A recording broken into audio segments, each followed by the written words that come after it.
نئے عہد نامہ میں سے مقدس پالوس رسول کا کرنتھس کی کلیسیا کے نام لکھا گیا پہلا خط، اس کا پہلا باب 26ویں آیت سے لے کر 31ویں آیت تک، یعنی باب کے آخر تک ہم خداوند کے کلام کو اپنی رہنمائی کے لیے سنیں گے۔ کلام مقدس میں اس طرح سے لکھا ہے: اے بھائیو، اپنے بلائے جانے پر تو نگاہ کرو کہ جسم کے لحاظ سے بہت سے حکیم، بہت سے اختیار والے، بہت سے اشراف نہیں بلائے گئے، بلکہ خدا نے دنیا کے بے وقوفوں کو چن لیا کہ حکیموں کو شرمندہ کرے، اور خدا نے دنیا کے کمزوروں کو چن لیا کہ زور آوروں کو شرمندہ کرے، اور خدا نے دنیا کے کمینوں اور حقیروں کو بلکہ بے وجودوں کو چن لیا کہ موجودوں کو نیست کرے، تاکہ کوئی بشر خدا کے سامنے فخر نہ کرے، لیکن تم اس کی طرف سے مسیح یسوع میں ہو، جو ہمارے لیے خدا کی طرف سے حکمت ٹھہرا، یعنی راست بازی اور پاکیزگی اور مخلصی، تاکہ جیسا لکھا ہے ویسا ہو کہ جو فخر کرے وہ خداوند پر فخر کرے۔ مسیح خداوند میرے عزیزو، آپ سب کی سلامتی ہو۔ ہم آج پھر خداوند کا شکر ادا کرتے ہیں کہ خداوند نے ایک ہفتے کے بعد کلیسیائی طور پر اور ایک مہینے کے بعد پھر خداوند نے اپنی پاک میز میں شامل ہونے کا موقع بخشا ہے۔ بہت سارے ایسے ہوں گے، کوئی ہمارے بہن، کوئی بھائی، کوئی بیٹے بیٹیاں جو آج ہمارے درمیان موجود نہیں ہیں، پچھلے مہینے یا پچھلے دنوں میں یہاں پر موجود ہوں گے، لیکن باوجود اس کے ہم خداوند اپنے خدا کے شکر گزار ہیں کہ خدا نے ہمیں زندگی دی اور کثرت سے زندگی عطا کی۔ آج چونکہ عشائر بانی کا اتوار ہے، عشائر بانی کے تعلق سے ہی ہم خداوند کے کلام کو سنیں گے۔ ایک اور حوالہ آپ میرے ساتھ نکالیں، مقدس پالوس رسول کا کرنتھس کی کلیسیا ہی کے نام لکھا گیا خط، پہلا خط، اس کا 11واں باب، اس کی 26ویں آیت، 26ویں اور 27ویں دو آیات لکھا ہے: کیونکہ جب کبھی تم یہ روٹی کھاتے اور اس پیالے میں سے پیتے ہو تو خداوند کی موت کا اظہار کرتے ہو جب تک وہ نہ آئے۔ اس واسطے جو کوئی نامناسب طور پر خداوند کی روٹی کھائے یا اس کے پیالے میں سے پیے، وہ خداوند کے بدن اور خون کے بارے میں قصوروار ہوگا۔ یہاں پر جو قابل غور بات ہے یا ایک جو پوائنٹ ہے وہ جو اٹھانا چاہ رہا ہوں آج، وہ 26ویں آیت کا آخری حصہ ہے، لکھا ہے جب تک وہ نہ آئے، جب تک خداوند یسوع مسیح کی دوسری آمد نہ ہو، تب تک یہ عمل عشائر بانی، ٹھیک ہے، اسے ہولی کمیونن کہا جاتا ہے، اسے یوخرسٹ کہا جاتا ہے، اس کے مختلف نام ہیں، پاکی شاک کی رسم بھی سے کہا جاتا ہے، جب تک وہ نہ آئے خدا نے ہمیں حکم دیا ہے کہ تب تک ہم نے اس عمل کو جو ہے وہ جاری رکھنا، اور اس عمل میں جو ہے ایک واضح طور پر بات جو ہے وہ سامنے ابھر کر آتی ہے، وہ ہے فرما برداری، کہ جب تک خداوند یسوع مسیح کی دوسری آمد ہو نہیں رہی، وہ ہمیں حکم دے رہا ہے کہ جب تک میں نہ آؤں تب تک یہ عمل جو ہے آپ کی زندگی میں جاری رہنا چاہیے۔ ہماری زندگیوں میں خداوند یسوع مسیح دیکھنا چاہتے تھے کہ ہم کتنے فرما بردار ہیں، یا وہ ہمیں چاہتے تھے کہ ہم فرما برداری کے قائل رہیں، ہم اس کے حکم کی ہمیشہ جو ہے وہ فرما برداری کرتے رہے۔ اب شروع سے دیکھ لے بائبل مقدس کی ہسٹری جو شروع سے دیکھ لے کہ انسان کی زندگی میں نافرمانی 1 منٹ سے پہلے جو ہے وہ آ جاتی ہے فوراً. آدم اور حوا کی زندگی کو دیکھ لے, وہ فرما بردار ہے, کیا انہوں نے کیا تھا؟ خدا نے ایک حکم دیا ہوا ہے کہ یہ کام نہیں کرنا, ساری برکتیں دی, سارا کچھ دیا ہوا ہے, ایک چیز سے منع کیا ہوا ہے, لیکن ساری برکتوں کو چھوڑ کر جس چیز سے منع کیا گیا ہے وہ کام انہوں نے کیا, مطلب انہوں نے نافرمانی کی. اسی طرح بائبل مقدس میں آپ آگے جو ہے بڑھتے چلے جائیں, بنی اسرائیل کو دیکھیں, بار بار جو ہے وہ نافرمانی کی طرف راغب ہو جاتے تھے. خدا ان کو اچھی جگہ پر لے کر جانا چاہ رہا ہے, خدا ان کو بابرکت جگہ پر لے کر جانا چاہ رہا ہے, جہاں پر دودھ اور شہد کی ندیاں بہتی ہیں, جہاں پر خدا ان کو ایک بابرکت قوم کے طور پر ساری دنیا کے سامنے لے کر آئے گا. لیکن بنی اسرائیل جو ہے وہ پھر بار بار خدا کی نافرمانی کرتی اور بت پرستی کی طرف جو ہے وہ راغب ہو جاتی.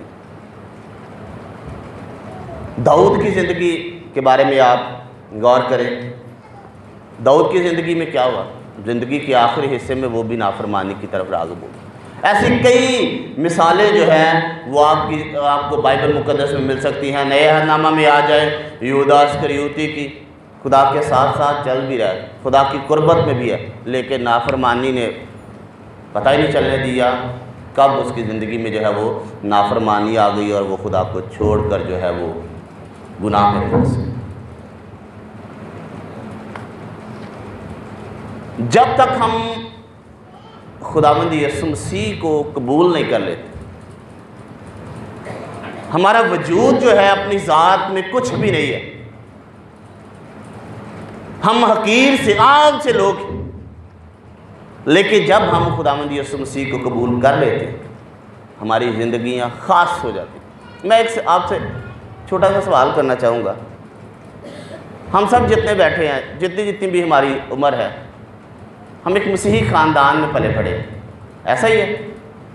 ہمارے ماں باپ, ہمارے بہن بھائی, ہمارے والدین. لفظ مسیح کا کیا مطلب ہے؟ کیا مطلب ہے؟ چھوٹے بھی بیٹھے, بڑے بھی بیٹھے ہوئے ہیں, مسیح کے ماننے والے ہیں ہم.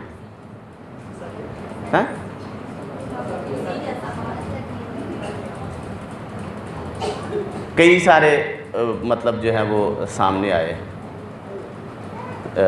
کیا بتایا؟ مسح کیا ہوا, اور ایک آواز پیچھے شاید اسی کے مسیح جیسا ہونا. ٹھیک ہے, ہاں جی, ہاں جی. کئی طرح سے ہم ان باتوں کو اپنی زندگی میں اپلائی کرتے ہیں, لیکن جو لفظی طور پر اس کا مطلب ہوا مسح کیا, انائٹڈ, جس کو مسح کیا ہوا ہے. میں نے اس کا جو پورا مطلب تھا وہ بھی آپ کو شاید یاد ہو, کئی دفعہ میں نے بتایا ہوا ہے کہ اس کا گریک لینگویج میں اس کا کیا مطلب ہے, خداوند یسوع مسیح کا مطلب کیا ہے. آج میں اس طرف نہیں جانا چاہ رہا. ہم اپنی ذات میں حقیر, نکمے اور کمزور انسان تھے. خداوند کے کلام میں لکھا ہے, اے بھائیو اپنے بلائے جانے پر تو نگاہ کرو کہ جسم کے لحاظ سے بہت سے حکیم. یہ حکیم وہ والے حکیم نہیں جو دوائی دارو کا کام کرتے ہیں, یہ حکمت والے ہیں, جن کے پاس دانائی ہے, جن کے پاس عقل مندی ہے. ان کی بات کی جا رہی ہے کہ بہت سارے حکیم, بہت سے اختیار والے, جن کو اختیار دیا گیا, بہت سے اشراف جو امیر ہیں, جن کے پاس روپے پیسے کی بہتات ہے. لکھا ہے وہ نہیں بلائے گئے, بلکہ خدا نے کن کو چن لیا؟ بے وقوفوں کو. خود لکھا ہے بلکہ خدا نے بے وقوفوں کو چن لیا کہ وہ حکیموں کو شرمندہ کرے. کیوں؟ کیونکہ خدا کے وہ فضل میں آ جاتے ہیں. وہ جو باپ کا مسح کیا ہوا بیٹا ہے, وہ جو ہمارا شافی ہے, وہ جو ہمارا نجات دہندہ ہے, جب ہم اس کی قربت میں آ جاتے ہیں, جب اس کے سائے میں آ جاتے ہیں, تو ہماری ایک اور ہی ویلیو بن جاتی ہے, ہماری ایک قدر جو ہے وہ بڑھ جاتی ہے. ہم ایکسٹرا آرڈنری ہو جاتے ہیں، ہم غیر معمولی ہو جاتے ہیں۔ پہلے ہم معمولی سے انسان ہوتے ہیں، لیکن جب ہم خدا کی قربت میں آ جاتے ہیں، جب ہم خدا کے سائے میں آ جاتے ہیں، اس کے فضل میں آ جاتے ہیں، تو ہم غیر معمولی ہو جاتے ہیں، یعنی کہ معمول سے ہٹ کر ہو جاتے ہیں، اور غیر معمولی کام بھی ہم سر انجام دیتے ہیں۔ اور لکھا ہے وہ حکیموں کو شرمندہ کرے، اور خدا نے کمزوروں کو چن لیا کہ وہ زوراوروں کو شرمندہ کرے۔ کسی آپ کو کمزور سے انسان کی بات یاد آ رہی ہو، اس نے بڑے زوراور آدمی کو شرمندہ کیا، داؤد نے۔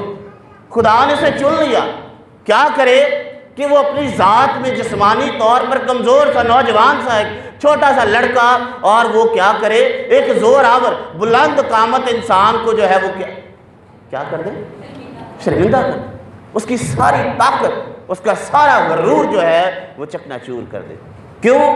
کیونکہ وہ خدا کا چنا ہوا، وہ خدا کا مسا کیا ہوا تھا، خدا کا فضل، خدا کا ہاتھ جو ہے وہ اس پر تھا، اور وہی ہاتھ، وہی فضل، وہی اس کا چناؤ جو ہے اس کو بہت بلند رتبہ دے دیتا ہے۔ اور لکھا ہے خدا نے دنیا کے کمینوں اور حقیروں کو چن لی۔ کمینے لوگ جن کو کوئی اچھا سمجھتا نہیں۔ ایک ٹیکس کلیکٹر تھا خداوند یسوع مسیح کے شاگردوں میں، محصول لینے والا، کون؟ زکئی بھی تھا۔ میں نے شاگردوں میں کہا تھا، شاگرد اور بھی 12 شاگردوں کے بارے میں، متی کے بارے میں ویسے بات کر رہا تھا، زکئی بھی ہے۔ متی کو چن لیا گیا جس کو لوگ اچھا نہیں پسند نہیں کرتے تھے، لوگ اسے برا سمجھتے تھے کہ یہ ہم سے ناجائز پیسے جو ہے وہ بٹورتا ہے، ناجائز پیسے ہم سے لیتا ہے، لیکن اس کو بھی خدا نے جو ہے وہ یسوع مسیح نے اس کو بھی چن لیا، اور اس سے کام۔ لکھا ہے بے وجودوں کو، جن کا کوئی وجود ہی نہیں اپنی ذات میں، کوئی ویلیو، کوئی حیثیت ہی نہیں ہے، ان کم میں کمزور گھٹیا ترین انسان ہے، ان کو بھی اس نے چن لیا۔ لیکن جب وہ چنے گئے، جب وہ خدا کے فضل میں آ گئے، جب وہ خدا کے ماتحت ہو گئے، اس کی حضوری میں آ گئے، ان کا اپنا ہی مقام ہو گیا۔ پہلے وہ شاید کچھ بھی نہیں تھے، لیکن جو نافرمان رہے، جو خدا کی حضوری سے بھاگتے رہے، ان کو خدا کی طرف سے کوئی نہ کوئی سزا ضرور ملتی۔ آدم اور حوا کو دیکھیں، کیا سزا ان کو ملی؟ خدا کی حضوری سے ان کو باہر نکال دیا، بیش قیمت موقع کہ خدا کی حضوری میں ہر وقت رہنے، خدا سے ڈائریکٹ ملاقات کرنے کا موقع ان کے پاس، لیکن نافرمانی نے ان کو خدا کی حضوری سے نکال دیا۔ بنی اسرائیل کی بات، بنی اسرائیل کو بھی کئی سزائیں ملی، جب نافرمان ہوتے رہے، جب وہ خدا کی نافرمانی کرتے رہے، تب ان کو جو ہے وہ سزائیں ملتی رہی۔ داؤد کی بات میں نے کی تھی کہ وہ آخری حصے میں جا کر وہ نافرمان ہو گیا۔ پچھلی دفعہ میں بتا رہا تھا کہ آپ کو یاد ہے کہ وہ ایک بڑا بابرکت کام کرنا چاہتا تھا۔ کیا کام کرنا چاہتا تھا؟ ہیکل بنانا چاہتا تھا۔ اس کے حصے میں وہ بات آئی؟ نہیں آئی۔ کیوں نہیں آئی؟ اس کے ہاتھ ہی خدا کو پسند نہیں آئے۔ کیوں نہیں پسند آئے تھے؟ کیونکہ اس کے ہاتھ جو ہے وہ خون آلودہ تھے۔ وہ زندگی جو ہے وہ اس قدر نہیں خدا کو بعد میں پسند آئی، جیسے اس کی زندگی میں نافرمانی آئی، وہ خدا کی اس برکت سے جو ہے وہ محروم رہ گیا۔ حالانکہ لکھا ہے، میں نے صاحب پچھلی دفعہ بیان کیا تھا کہ وہ کہتا ہے کہ مجھے لو لگ گئی ہے، میرا دھیان اب اسی کام میں رہتا ہے، مجھے اسی بات سے فرحت ملے گی، مجھے اسی بات سے تسکین ملے گی، میرا دھیان، میرا خیال اسی بات کی طرف لگا رہتا ہے کہ میں خدا کا محل بناؤں۔ لیکن نہیں ہو سکا۔ اس کے بیٹے کو، نوجوان، لکھا ہے کہ اس کو بھی پتہ بھی نہیں، اس کے پاس اتنی عقل بھی نہیں، دانائی نہیں، تجربہ نہیں، لیکن پھر بھی خدا نے اس کو چن لیا۔ ایسی بہت ساری اور باتیں ہیں کہ جب ہم خدا کے ساتھ چلتے ہیں تو خدا ہمیں برکتیں دیتا ہے۔ غیر معمولی کام ہم سے خدا وہ لے لیتا ہے، اور جب ہم نافرمان ہو جاتے ہیں تو پھر ہماری زندگی میں کچھ نہ کچھ جو ہے وہ مسائل پریشانیاں جو ہے وہ آتی رہتی ہیں۔ انہی پریشانیوں سے بچنے کے لیے، انہی مسائل سے، انہی بیماریوں سے، انہی دکھوں سے بچنے کے لیے خدا نے یہ بات ہمیں سکھائی کہ ہم ہمیشہ اس بات کو دہراتے رہیں، ہمیشہ یہ یادگاری کرتے رہے کہ ہماری حقیقت اصل میں ہے کیا۔ ہم کمینے ہیں، ہم بے وجود ہیں، ہم حقیر ہیں اپنی ذات میں، لیکن ہمیں غیر معمولی، ہمیں مسیحی یعنی مسح کیے ہوئے لوگ جو ہے وہ کون بنا دیتا ہے؟ وہ ہے خداوند یسوع مسیح کا صلیب پر بہایا گیا خون اور اس کا توڑا گیا بدن۔ مسیح کے بغیر ہم کچھ بھی نہیں ہے، ہم اس کے بغیر ہمارا وجود ہی نہیں ہے، ہم پہچانے نہیں جاتے۔ اور یہ جو حوالہ ابھی آپ سب کے سامنے لکھا گیا ہے، لکھا تاکہ جیسا لکھا ہے ویسا ہی ہو کہ جو فخر کرے وہ خداوند پر فخر کرے، جو فخر کرے وہ خداوند پر فخر کرے۔ فخر کے حوالے سے ایک اور آیت آپ کے سامنے رکھنا چاہتا ہوں، گلتیوں کے نام لکھا گیا مقدس پالوس رسول کا خط، اس کا 6واں باب، اس کی 14ویں آیت۔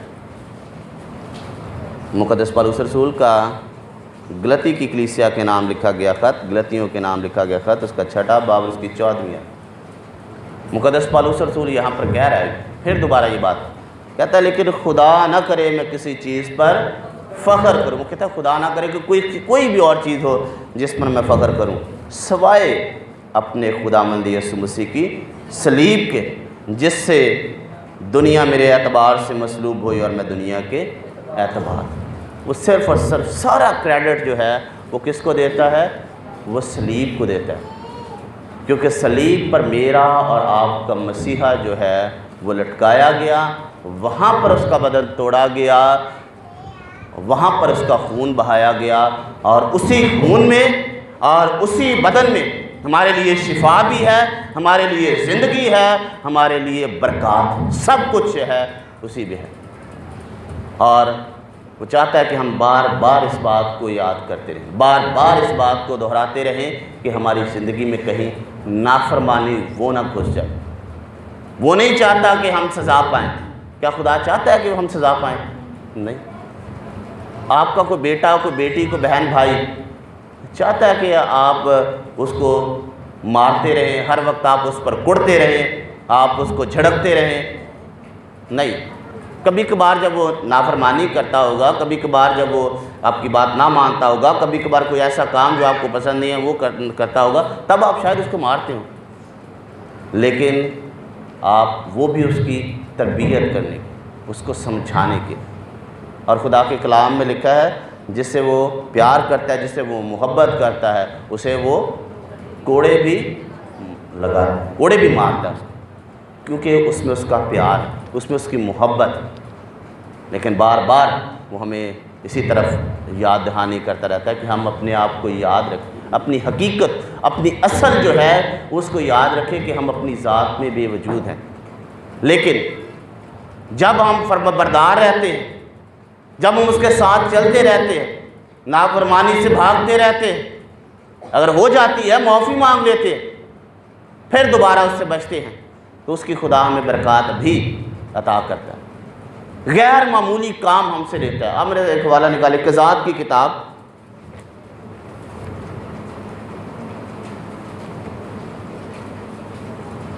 قضات کی کتاب، اس کا 4واں باب اور اس کی 21ویں آیت، 21ویں آیت سے 21ویں اور 22ویں دو آیات میں آپ کے سامنے پڑھتا ہوں۔ قضات کی کتاب پرانے عہد نامہ میں سے اس کا 4واں باب اور اس کی 21ویں اور 22ویں دو آیات لکھا ہے،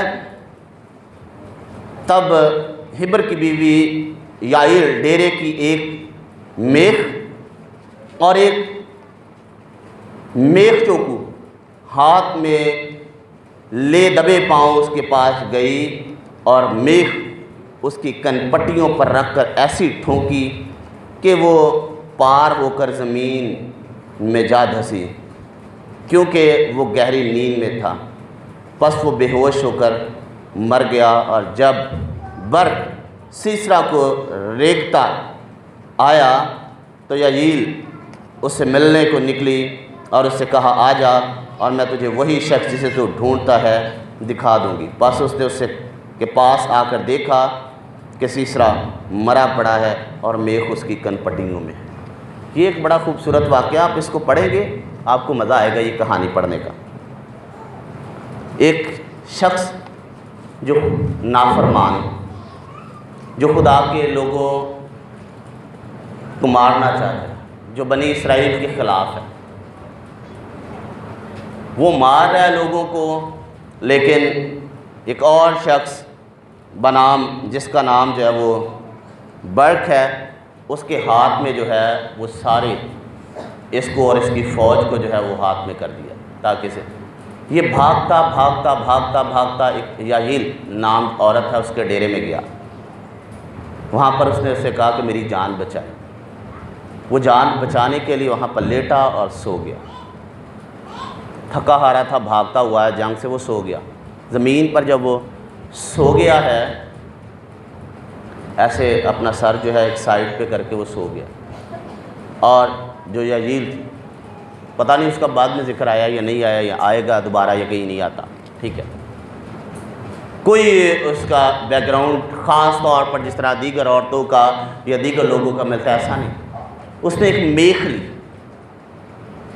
ٹھیک ہے، میخ، لمبا میخ، ہم سمجھتے ہیں شاید میخ چھوٹی سی ہوتی ہے، لمبا ایک کیل لیا اور لکھا ہے کہ میخچو لیا۔ میخچو اب کیا ہوتا ہے پتہ ہے؟ انگلش میں اس کے لیے ورڈ یوز ہوا ہے ہیمر، اور ہیمر کیا ہوتی ہے؟ ہتھوڑی۔ ایک اس نے میخ لی، کیل لیا لمبا، ایک اس نے ہتھوڑی لی۔ جب وہ سویا ہوا ہے اس کی کنپٹی پر یہاں پر میخ رکھی اور ہتھوڑی سے ٹھونکی، اور اس کی ایک کنپٹی سے نکل کر دوسری کنپٹی میں زمین میں جا دھسی۔ وہ ایک معمولی سی عورت، اسے غیر معمولی کام خدا نے لیا ہے کہ اس نے پوری بنی اسرائیل کو جو ختم کرنے والا بندہ ہے اس کو ہی اس نے جڑ سے ختم کروا دیا، جس کا کوئی وجود ہی نہیں ہے۔ وجہ کیا ہے کہ جب ہم خدا کے ساتھ چلتے ہیں تو ہماری زندگیوں کو غیر معمولی بنا دیتا ہے اور غیر معمولی کام ہم سے لیتا ہے۔ پالوس رسول کو آپ دیکھ لیں، جیسے ہی اس نے خداوند کی آواز کو سنا، جیسے ہی اس کا فرما بردار بنا، خداوند نے اسے کتنے کام لیے، بہت ساری زندگیوں، بہت سارے قوموں، قبیلوں، لوگوں کو جو ہے وہ خدا کے پاس لے کر آ رہا ہے۔ لیکن جو نافرمان ہوتے گئے وہ خدا کی حضوری سے محروم ہو، خدا کی برکتوں سے جو ہے وہ نکلتے گئے، چاہے وہ آدم اور حوا تھے، چاہے وہ بنی اسرائیل تھی، چاہے وہ یہودا اسکریوتی تھا، چاہے وہ داؤد تھا، چاہے کوئی بھی تھا۔ اور خدا چاہتا ہے کہ ہم اس کو بار بار کرتے ہوئے، بار بار اس میں شریک ہوتے ہوئے اپنی زندگی میں اس بات کو یاد رکھیں کہ ہم نے ہمیشہ فرما بردار رہنا ہے۔ خدا کو پتہ ہے کہ انسان جو ہے وہ بار بار نافرمانی کرتا ہے، اسی لیے اس نے 10 احکام بھی دیے۔ اس نے یہ حکم دیا کہ تو بتوں کی پوجا نہ کر۔ بہت سارے ایسے احکامات، وہ حکم کیوں دیے گئے؟ تاکہ نافرمانی سے بھاگتا رہے، نافرمانی سے دور رہے اور ہمیشہ فرما برداری کرتا رہے۔ اور پھر بائبل مقدس کی آخری کتاب، میں بہت دفعہ اس بات کو بیان کرتا ہوں، بہت دفعہ اس آیت کو کوٹ کرتا ہوں، بائبل مقدس کی آخری کتاب مکاشفہ کی کتاب میں لکھا ہے کہ جان دینے تک وفادار رہ تو میں تجھے زندگی کا تاج دوں گا۔ فرما برداری کی سب سے بڑی برکت جو ہے وہ کیا ہے؟ وہ ہے زندگی کا تاج، ہمیشہ کی زندگی۔ اس دنیا میں تو برکت خدا دیتا ہی دیتا ہے، اور پھر ابدی زندگی، ہمیشہ کی زندگی، زندگی کا تاج خدا وہ ہمیں دینے کو ہے۔ لیکن وہ چاہتا ہے کہ ہم بار بار کرتے رہیں، بار بار کرتے رہیں اس کام کو، بار بار اس عمل کو دہراتے رہیں۔ آپ کوئی کام بار بار کرنا شروع کر دیں گے، آپ کو اس کی عادت ہو جائے گی، آپ کا اس کے بغیر گزارا نہیں ہوگا، آپ کی زندگی کا حصہ بن جائے گا، آپ کا معمول بن جائے گا۔ اور جب آپ یہ کام کرتے رہیں گے، ہم سب مل کر اس کو دہراتے رہیں گے، تو یہ ہماری زندگی کا معمول بن جائے گا۔ ہمیں یاد رہے گی اپنی حقیقت کہ ہم اصل میں ہیں کیا۔ اگر ہمارا آج کوئی وجود ہے اگر ہم آج نجات یافتہ کہلاتے ہیں، آج اگر ہم مسیحی ہیں تو اس بہائے کے خون کی بدولت اور اس توڑے کے بدن کی بدولت، ادروائز ہم کچھ بھی نہیں ہیں۔ اس لیے ہم اس کی اہمیت کو جانیں اور اس میں ہمیشہ شریک ہوتے رہے اور خداوند کے فرما بردار بیٹے اور بیٹیاں بندیں۔ خداوند اس کلام کے وسیلہ سے مجھے اور آپ سب کو بڑی برکت عطا کرے۔ آمین۔ دعا مانگے ہم۔ قادر مطلق زندہ آسمانی خداوند، ہم تیرا شکر ادا کرتے ہیں، تیری تعریف، تیری تمجید کرتے ہیں کہ خداوند خدا تو ہمیشہ اپنے کلام کے وسیلہ سے ہماری رہنمائی کرتے، ہمیشہ ہمیں سکھاتا رہتا ہے۔ خداوند آج تو نے ہمیں سکھایا کہ ہم ہمیشہ تیری فرما برداری کرتے رہیں، کیونکہ خداوند خدا جب ہم فرما بردار ہو جاتے ہیں تو خداوند تو ہماری زندگیوں کو غیر معمولی بنا دیتا ہے، ہماری زندگیوں کا بابرکت اس دنیا میں بھی اور آئندہ جہان میں بھی بنا دیتا ہے۔ اور جب نافرمان ہوتے ہیں تو خداوند خدا بہت ساری مشکلات، پریشانیوں کا سامنا ہمیں کرنا پڑتا ہے۔ خداوند پاک خدا ہمیں اپنی فرما برداری اور اپنے احکام کی فرما برداری سکھا، تاکہ ہم ان باتوں کو اپنی زندگی میں ہمیشہ یاد رکھیں، ہمارے ساتھ ہو، سب کچھ مانگتے اور پا لیتے تیرے پیارے بیٹے اپنے خداوند یسوع مسیح کے نام سے۔